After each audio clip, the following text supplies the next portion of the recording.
Are you a chiropractor with a struggling practice, having a hard time finding and keeping patients? Is your staff falling short of expectations? I'm Dr. Scott Sawyer, and DC Trainings has the answers that you need. So tune in now and find out how. Hello and welcome to DC Trainings. Good morning, good afternoon, wherever you are. I am happy to be with you. I'm Dr. Scott Sawyer, and today we're going to move into the next section of the new patient module. And this section is titled the new patient completion, which basically completes the new patient series. So we've had weeks 1 through, this is 7, but let's just say all 7 of those have been moving in sequence through this module.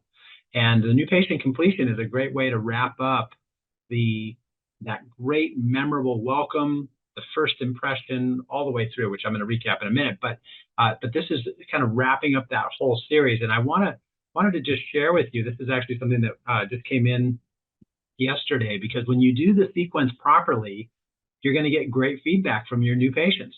So we had a new patient yesterday in my practice. I'm in full-time practice, just like you. And at the end of the day, she wrote a 5-star review on, I don't know, one of the social media sites out there, but she wrote a 5-star review just saying how great her first experience was, or her experience was for her first appointment. So she was really excited about that, and she wanted to share that through this review. So I use that as an example to really illustrate the benefits of having a system in place or a process in place. And it's just like baking cookies, right? When you find a really good recipe for just a delicious cookie, you don't let that recipe disappear. You follow that recipe to the T, right down to the quarter of a teaspoon, if it needs it, of whatever ingredient that you need. So the systems that I've taught you for the new patient module need to be taken to that level, to the level of excellence, to where your patient leaves that first appointment with an incredible first experience, or as we call it in DC Trainings, a memorable welcome. So let's dive into the process today. And I think actually I'm kind of bouncing around a little bit, so bear with me for just a moment. But let's see, there we go. Okay. Actually, I have to jump back over. There we go. All right, so let's dive in to our topic today. And again, as I was saying, just keep in mind, because the sequence that we're on, we've been on the sequence now for a full 7 weeks, right? This is the 7th week. So one thing I want to actually, I'm sorry, and I want to just mention it before we get too deep into this topic, but as I am getting ready today for the next module, which I don't know if you're going to be able to see this with the camera there. Hopefully you can. I guess it's blurred out, but that's okay. I'm holding up my binder. I'm getting ready to prepare. Well, I'm already preparing the materials for the next module, which is going to be module 3, which is the report of findings module. So we'll be mailing those out in advance of the start of that module 3.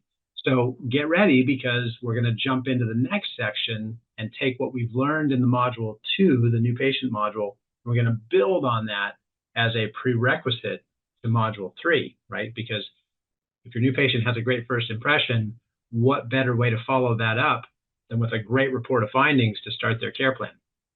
So watch for that. We'll be mailing those out, and you'll get those in the mail in advance of the start of that next module.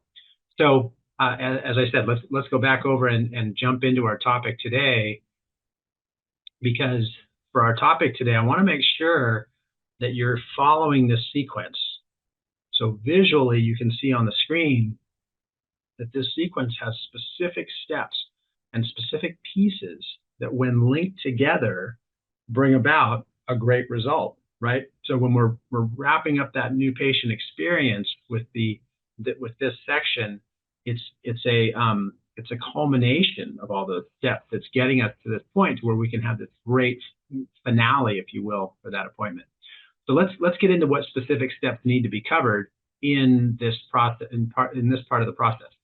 So as I mentioned, we're going to be starting the report of findings in the next section. So get ready, buckle up. It's going to be great.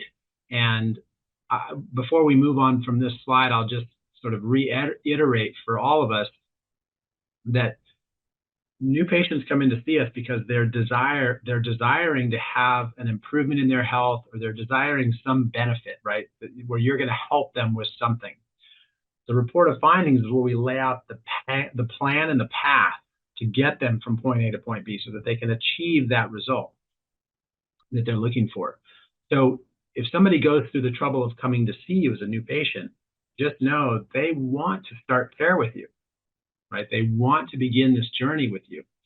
And the reason why I'm emphasizing this is because in Module 3, I'm going to show you how to maintain high conversion rates, meaning that, for example, if 10 new patients came in to see you, that out of those 10, at least 8 of them will sign up for a 12-month care plan over the course of a year. Okay, so at least 8 of them. That's our objective, is an 80% conversion rate. So I'll show you how to do that, and in many cases it's higher than that. But I just wanted to set that stage, because if you do the steps in the processes, if you do the process correctly, in the new patient module, then you will have high conversion rates with your new patients moving forward from there. Okay, so let's talk about this, because as we have finished up, let's frame this. We backed up to, well, not backed up, but we left off with doing any special testing, right? We had the doctor's exam, we had the CA exam, we had any special testing, maybe it's x-rays or a thermal scan or a physical exam done by a CA, so that it has the impression of being customized based on that patient's presentation, right? So where we left off with the CA was they weren't sure if this is a subluxation. They're just happy that the new patient's here, and they're happy to help in any way that they can. But then the doctor came in, and the doctor has the expertise and the experience to be able to identify whether or not a subluxation is present, and to identify exactly how advanced that condition is. And not that we're giving that answer yet to the new patient, but we want to give the impression that based on our findings, this condition could potentially be more advanced than the patient's original impression was. In other words, the patient comes in thinking, you're going to fix my back pain. Well, we've transitioned from there to where the doctor is saying, I am happy to take care of you, and I hope that we can help you with this back pain, but there's a bigger picture, or there's a bigger issue here, and we need to do our homework and our due diligence to really determine how we can best help you, and if we're going to be able to accept you as a patient, right? So that impression is really important, and that's why where I left off with that, with the doctor doing that exam, transitions directly to the front desk.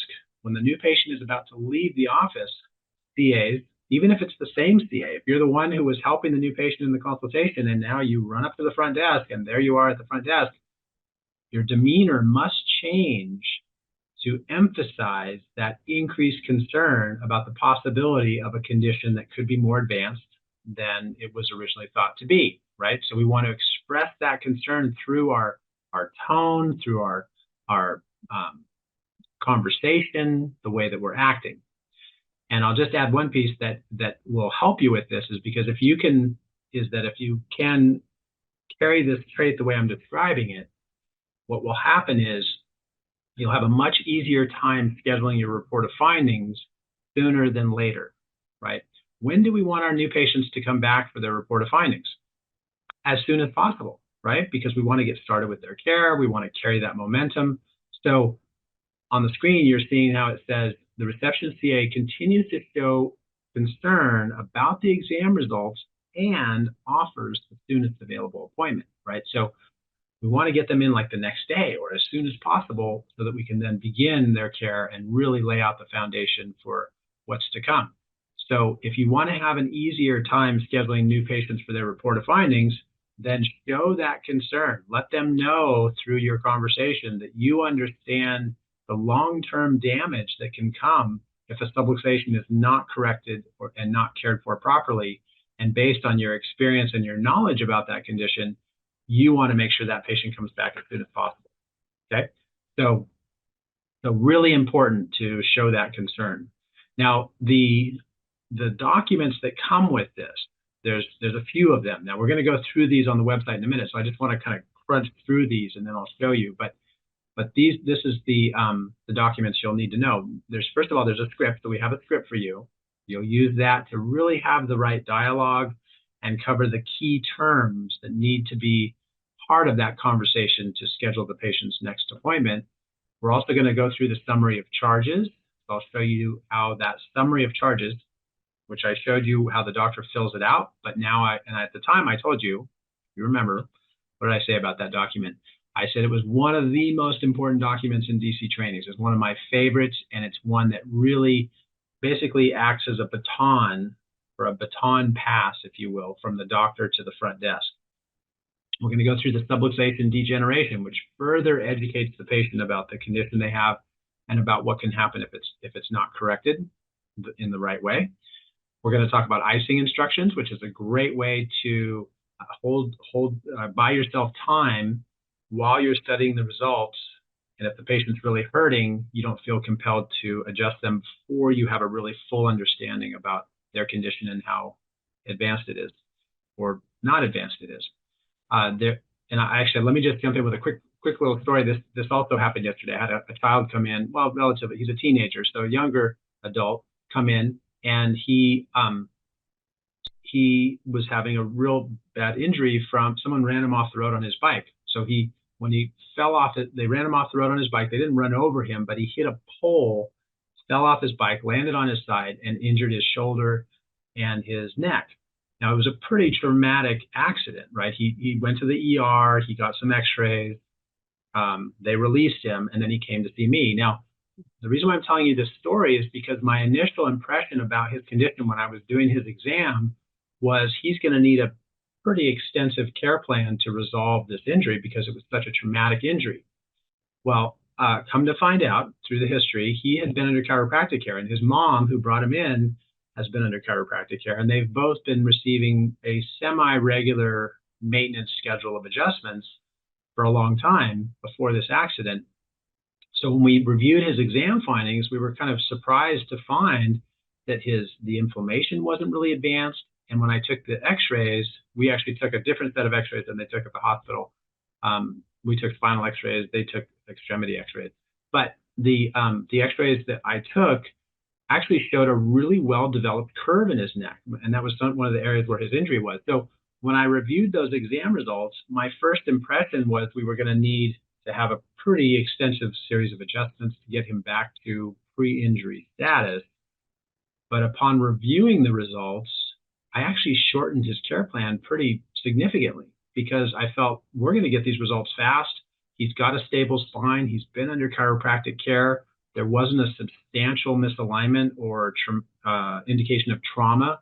So we're going to shorten it up. So I changed it based on those findings. So I'm going to go back to sharing my screen, but I thought I would just share that story with you because it's really important that we hold this sequence in mind when we're preparing for our patients, because if I had just assumed from the outset that he needed a sort of standard personal injury type of a care plan, I would have actually been mistaken based on his history and once I saw the results. So really important to customize that, and we'll go through more of that in detail in just a moment. But I thought I'd share that story with you, which is actually a really great story because I was able to give him some good news as opposed to some not so good news.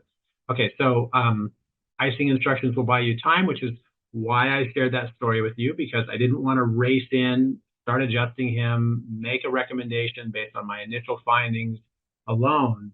I wanted to make sure I had some homework, or I completed my homework, and then I came back and adjusted the recommendations. While I was doing that, he went home overnight and iced his neck and his shoulder, got the inflammation down, and came back the next day. I was able to give him a much more accurate recommendation based on having that time. Okay, so and then the last one, a release from work. We'll talk about that when we get into that section. So in just a moment, I'll go through these, but let's now wrap up that appointment, right? The appointment meant that, excuse me, we're completing that new patient appointment. So once that's done, the patient leaves the practice, right? We've scheduled their report of findings. Their report of findings, if necessary, is scheduled with their spouse. right? And in fact, the spouse's name is written on the appointment card. Did they need a release from work? Did they need icing instructions? Did the spouse need a release from work? All those details are in that summary of charges. So it's really important to have that in place. Then the patient leaves the practice, and then we have our homework to do after the patient leaves. So the first part is we're going to prepare the x-rays if you took x-rays, or a thermal scan if you did a thermal scan, or we're going to review the exam findings in detail to make sure that we know exactly what's going on for this patient and exactly what we're going to recommend for them. We're going to prepare, for those of you who have insurance practices, we're going to prepare a diagnosis and obtain their insurance benefits so that we know what part or what role in their care plan insurance is going to play. We're going to complete the corrective care worksheet, right? That is the care plan that we're recommending. So based on all those findings, we're going to put together our best recommendations for how to achieve the best results for this patient. And in that corrective care worksheet, we won't get into that today because that's going to come up in module 3, but just to frame that, it can be very comprehensive in terms of exactly what you're recommending for a patient. And I don't have it up in front of me, but for those of you who are familiar with the corrective care worksheet, or the care plan worksheet as we call it, there's a place to write in extra items. So I had a report of findings yesterday, a new patient yesterday, and I was preparing the care plan worksheet after his appointment. And we put in the adjustments, which was fine, but then we also added a specific set of exercises that we're going to be recommending at the report of findings. And we also recommended a series of 6 massages for this particular patient. Now, we have a massage therapist in my building who we can refer to, and it works out great. But there's a place on that care plan worksheet where you can really customize what you want to put down for any of your patients. There's plenty of room to do add-ons, to change things, to customize it. And I share that with you because I have had questions from doctors saying, can I use this care plan worksheet if I have a different style of practice from yours, or I use different therapies or different chiropractic services than you use? And the answer is yes, of course, you can use it, and there's plenty of room on there to customize it for what types of services you want to recommend.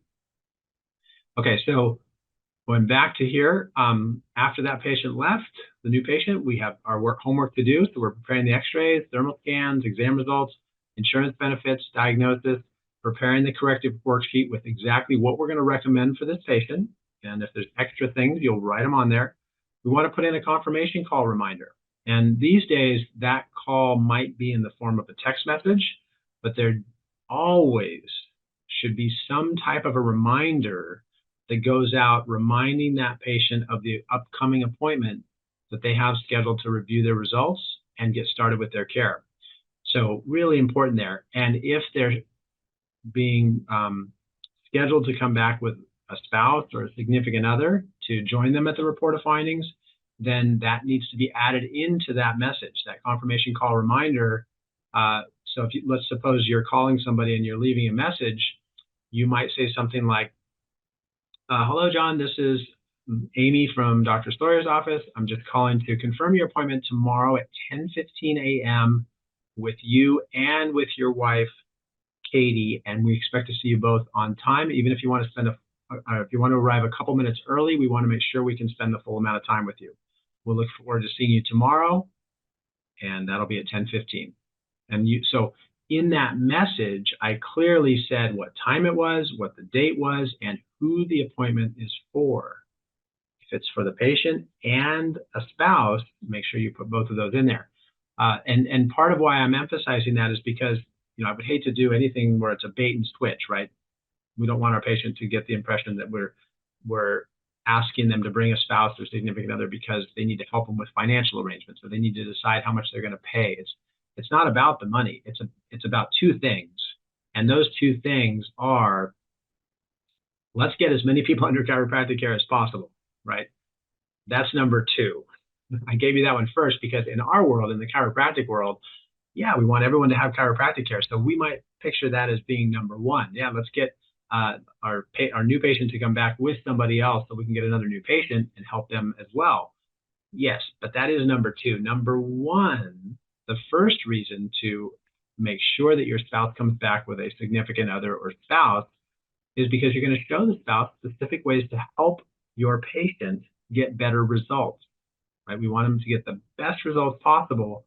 And in order to do that, we're going to provide them with information and exercises or lifestyle changes that they're going to need help with. And if you use that approach, obviously your intentions are pure. Your reasons are also not biased towards money or you, the doctor's office. They're completely favoring a better result for the patient. And so that will come through in your processes when you use it in that way. So we're going to do a confirmation call reminder. We're going to make sure that we include whoever is supposed to be coming to that appointment in that reminder, whether it's a voicemail or a text or a phone call where the person answers and you talk to them.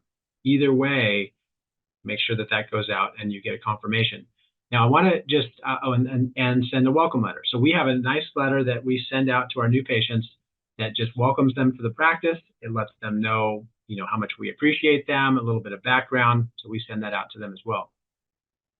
Okay, so let's keep going because I want to get over to the website and cover that.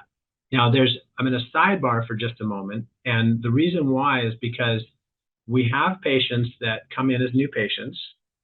And in my opinion, we don't want to be providing an adjustment right off the bat without reviewing the exam results, which typically means that they're going to come back for their report of findings on a different day than their new patient appointment. And I highly encourage you to do this and use this system, okay? It breaks up the appointment and it emphasizes the importance of each of those appointments. The first appointment, the importance is around finding out what condition they have, and if it's a condition that you can help them with, great. The second appointment, the emphasis is around, here's our findings and here's what we're recommending. And in order for us to accept you as a patient, you're going to need to follow through with these recommendations. And those are big ticket items. And so combining those, I think, dilutes the effectiveness of the experience for the patient, and it combines too much into one visit. So we want to separate those out. Now, to bridge the gap between the two, sometimes the report of findings won't be scheduled for a couple of visits down the road. And if that happens, we want to bridge that gap by being able to start providing care for a patient, but not lose the emphasis and the importance of that report of findings appointment. As an example, the last thing I want you to do is have a new patient come in and adjust them right away and have them feel better, and then not return for their report of findings because the pain was gone and they assumed they were fixed, right? That's doing a disservice to them, and it's doing a disservice to chiropractic. So we want to make sure that we have a system in place where we can maintain that focus and that commitment and that priority around the report of findings, where we're going to lay out all of the recommendations, okay? So we call these the pre-ROF visits. And this is an easy solution for patients who want to get adjusted today, right? If they're hurting and they just need some results fast, great, let's provide that. But let's not let that take away from the importance of setting a roadmap for how they're going to get the best results long term. So let's go through this. So in the new patient appointment, it's two parts, right? On the first visit, the doctor first discusses the options with the new patient.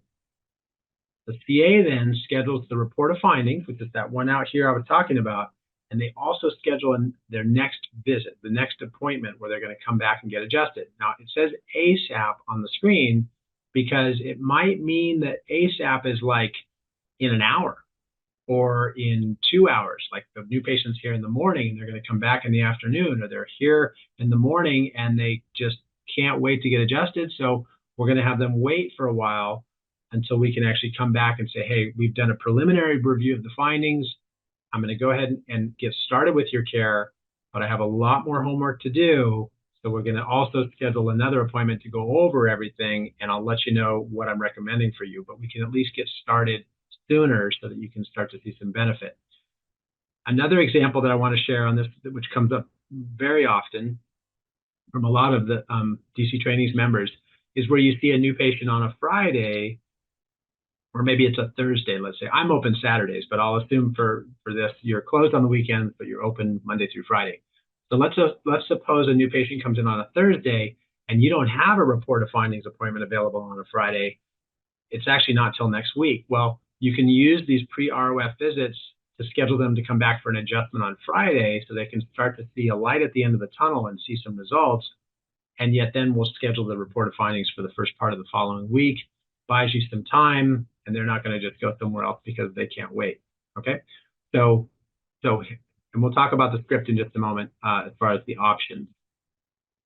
Well, basically that is the options I just gave it. So they had their, let me just go back up. So they had these options, right? Which is, I know you're hurting today and I can see you tomorrow, but we're also going to schedule an appointment to go over your results. And that might not be till next week, but at least we can get started. I want to really emphasize the importance of attending that appointment next week though, because that's where we're going to dive into really what's going on. Okay. So then the CA at the front desk will schedule the report of findings for next week. So get that locked in. What time, what day, who's coming, and get that really locked in. And after that's done, then go back and schedule the pre-ROF visit for the next day. Don't do it in reverse. If you do it in reverse, what will happen is you're going to run into some challenges with scheduling because they'll be excited to come back the next day and get adjusted. And then when you give them a very limited time blocked for when they can come in for the report of findings, they'll say, well, wait a minute, I just want to come in at the normal time like I am tomorrow because that works for me to come after work. And next week I'm going to be working, so I want to come after work like that one. Why can't you just do it at the same time? So I share that with you because it's much better to get the report of findings locked in first because those are usually more limited time frames, and then come back and say, well, I have some good news for you. For the one for tomorrow, you can come after work. Okay, so just use that to your advantage. All right, so now they come back for the appointment tomorrow. And our example is it's going to be Friday, right? Tomorrow being the next day after their new patient appointment. So they come in for that. CAs, you're going to take them back to a room for their chiropractic adjustment. And then you're going to ask them to just lay down and wait for the doctor. Okay. Now, I know in my office, all of our patients lay down before they get adjusted. So when I come in the room, I'm expecting to see them laying down, and then I check their spine and I go through their adjustment. If you have a different technique or style, that's fine, but that's how it works in my office. So the patient lays down and the CA instructs them to lay down. And the point of that is to take the gravity off their spine. So let them relax, let their spine, their mindset kind of relax and let go of the busyness of the day, take the gravity off their spine can relax. It'll help them get a better adjustment. Then the doctor comes in, right? I come in, or doctors, you'll come in, and we're going to describe and deliver the first adjustment, okay? So keep in mind, this could be the patient's very first chiropractic adjustment that they've ever had. And it's probably going to be during your busy times because this is a pre-ROF visit. It's not scheduled during report of findings times. So it might be right during your peak busiest, I call them happy hour adjustment times, right?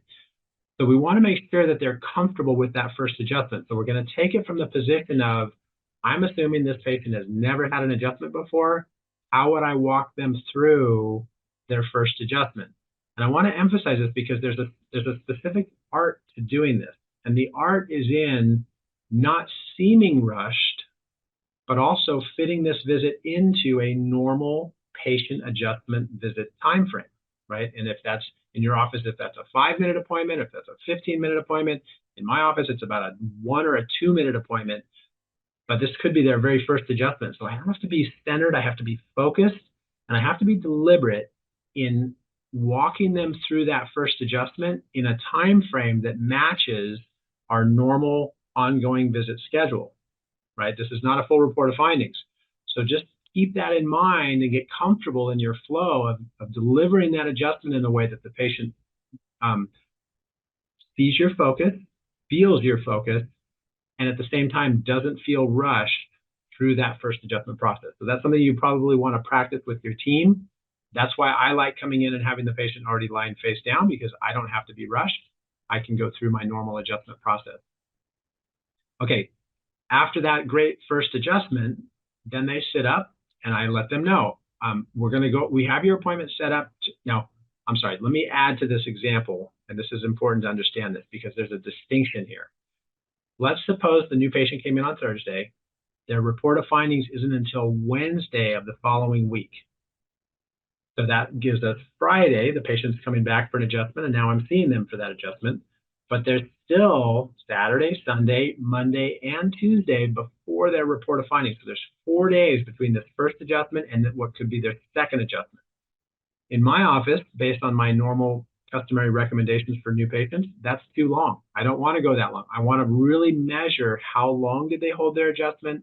I want to watch how they're responding to the adjustments so far. It may require that I need to change my technique or update a finding or something. So that in my schedule, that's too long. So I want to see a patient each day for their first week or so that two things, they can get great results and they can see their results happen quickly, and so that I can get to know their spine and how they're responding. But, and it's a big but, underline that, I'm not going to explain all that when they're coming in as a new patient because it's just too much. They're not gonna connect the dots and see the big picture yet. So on the first visit as a new patient, I explain to them I'm going to see them for the next appointment the next day. When they come back the next day, now I can say, I've reviewed the findings. I want to see you each day. And I know they've scheduled you for an appointment next Wednesday to go over your results. That's great. But I'm actually going to have them add another adjustment on Monday and another adjustment on Tuesday so that we can start to see you getting results. We want to see you get results quickly, but also I'm going to closely watch and see how your spine's responding. So a real key distinction when we talk about pre-ROF visits and how to structure that. So I wanted to explain that for you. And the better that you and your team can understand the organization behind that and the specific details in that process, the more you'll be able to help your patient understand it as you're scheduling them and they're going through that process. Okay, so I'm going to explain that I want to see them each day. I'm also going to explain there's a payment required, right? We're not in the business of giving away free chiropractic care. We need to keep the lights on and the rent paid, right? So, and the CA's paid. CA's, I know you're there. Yes, you got to get paid too. So we can't give away free chiropractic care. So this is the appointment now where I'm going to explain the cost. Okay, so not at the new patient appointment because they're paying for that new patient appointment. They don't want to be thinking about the future charges that are coming up. They're just thinking about how to get better.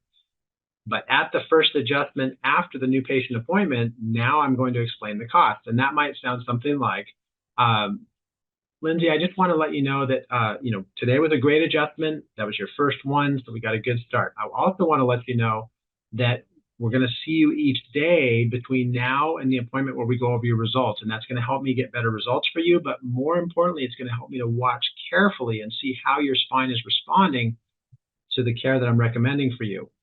So I want to make sure we go up front. I'm going to have them schedule those extra appointments, and those extra appointments, there is a charge for those. We're going to have you pay for those at each appointment, and the charge for those is going to be $58 per visit.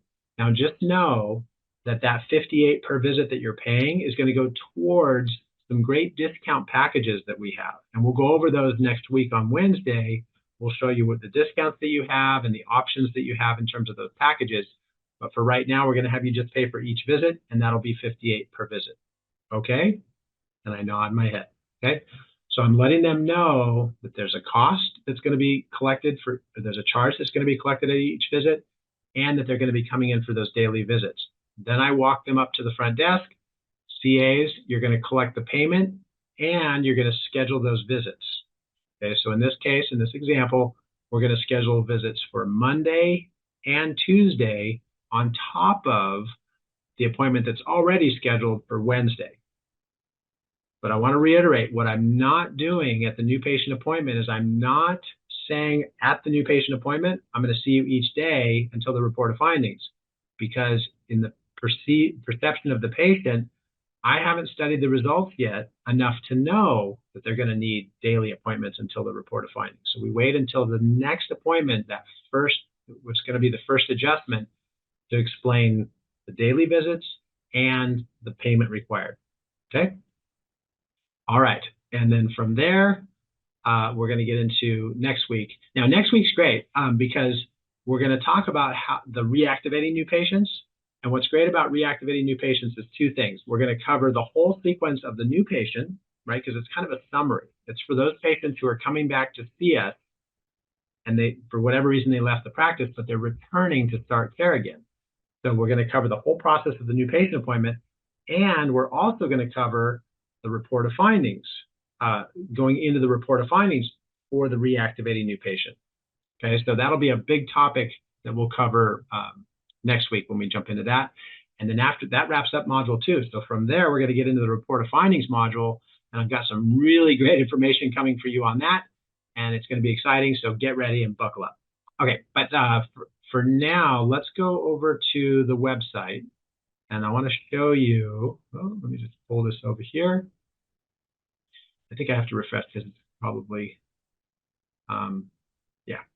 Well, actually, that's fine. It went right in there. Okay, so right here. There we go. Okay, so these are the materials for this week. Now I'm going to go through these pretty quickly because I've already reviewed them, but I want to show them to you. So we'll start right at the top.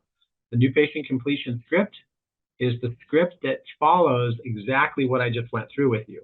So it covers all these details from scheduling, the report of findings, to payment collection, even objections, right? If there's a patient that says, I don't have any money, or my spouse can't come to the report of findings, there's specific notes in there in terms of how to address those situations and how to handle those situations so that we get better results for our patients. So that's in there for you.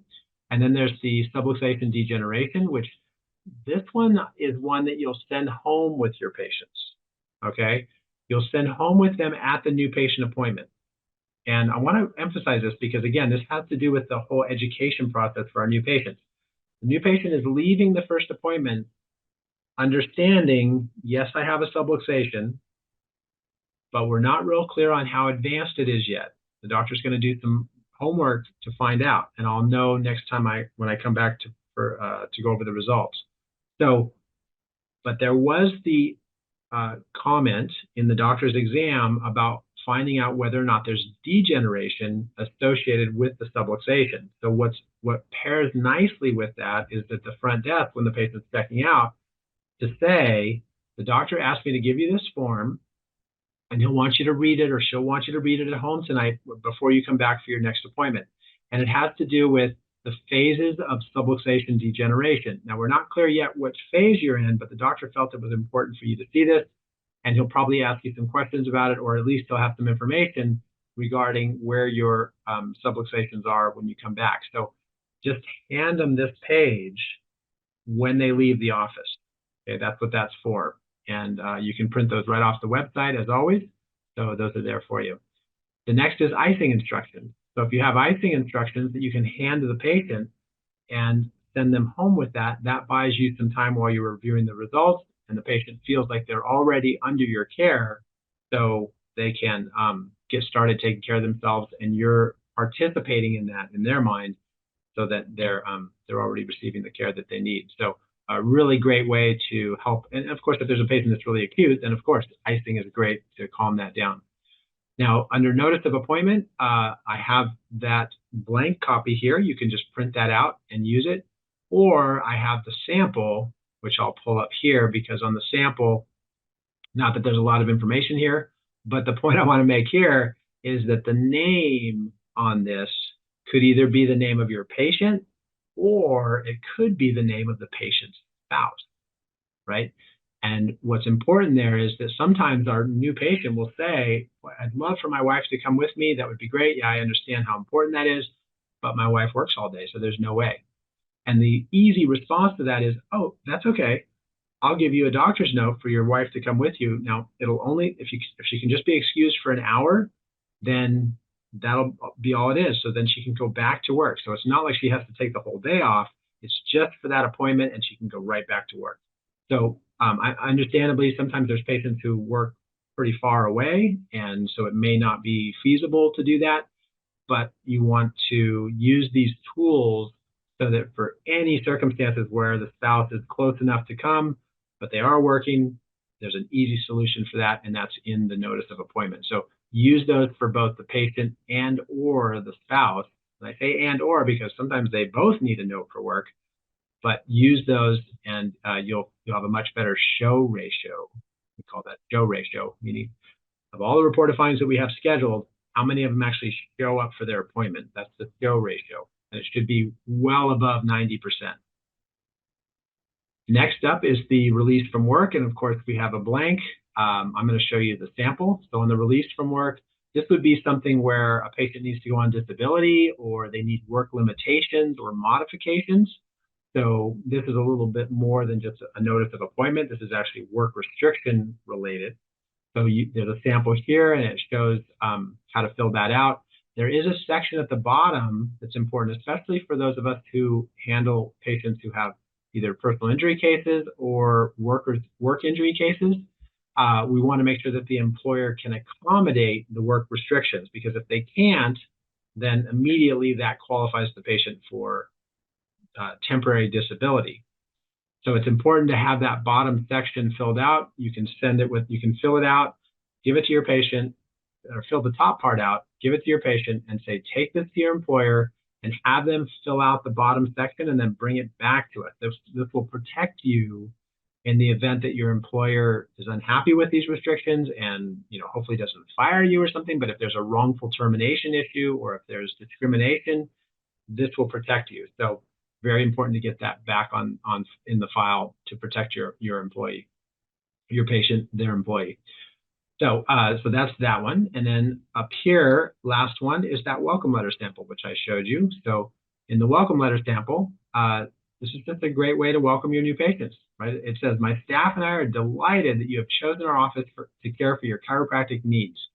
Being a lifelong Santa Cruz resident and having served the Central Coast community since 1996, I am proud to provide gentle, family-oriented care to adults and children of this community.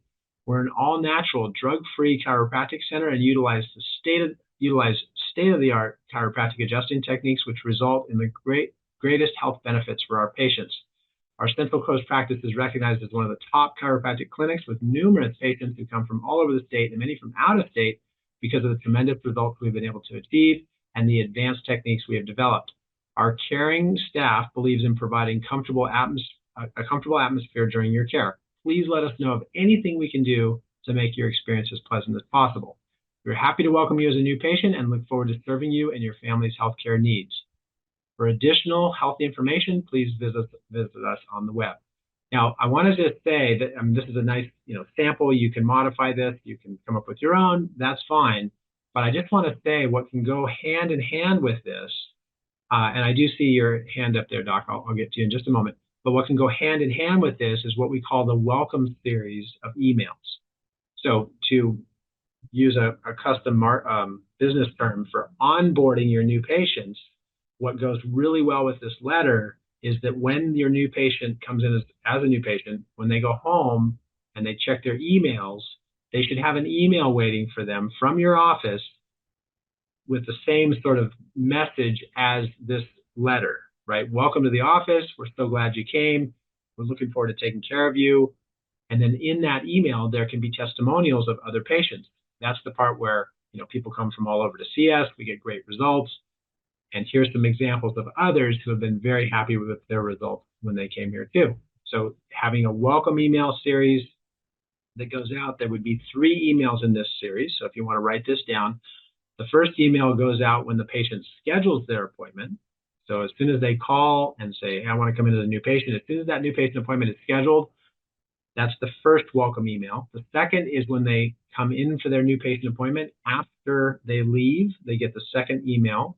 And the third is after their report of findings, they get a third email, and that sets up their onboarding series, So that's a great idea to incorporate. All right, so that's, let's see, and I think that was the last one in our materials for the week. Let me just go back here. Yes, okay, and we do have the videos here. There's the new patient completion intro. We also have the new patient completion demo, and then there's 2 videos that show the pre-ROF visits. So you can go back and watch those. In fact, I would recommend that you watch the demo, because the demo breaks up each of those sections, and you'll see the important pieces of each section. Once again, that'll avoid your patients feeling better after their first adjustment and then not coming back for the report of findings because they mistakenly thought that their condition was fixed or cured. Okay, so with that, let me actually open up our line. I saw Dr. John, or Dr. Knish, excuse me. I saw your hand up, so let me open up your line, Dr. John, and welcome. Hey Scott, we're looking at, performing excellence, and I'm noticing that we used to send out a welcome letter, and I might have missed it just now. Do you mainly send out emails, or do you also send a actual letter? Great question. We send both. There's not a lot of mail, like snail mail, that goes out these days. So having that actual letter go out is a great way to, give them something physical to hold on to. Right. And we always include 4 of our promotional coupons in that letter. So, Hmm. so we send them coupons and the letter, and that goes out in the actual mail. Okay. Does your staff do it, or do you outsource it? No, my staff does it. They do it after the new patient appointment.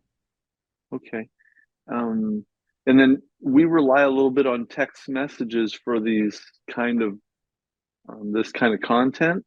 Um, but having that email is just a little step up in the communication process, Great I'm question. assuming. It is. The email is great.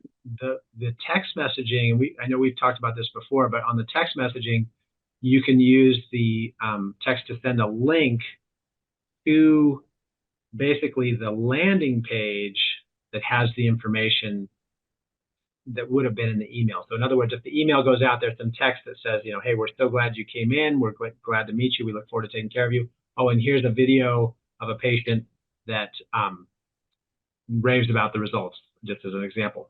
That page, that landing page, wouldn't necessarily be a page that's on, for example, your website. It's actually a page that's very specifically directed towards the target or towards the audience that you send it to. So Okay.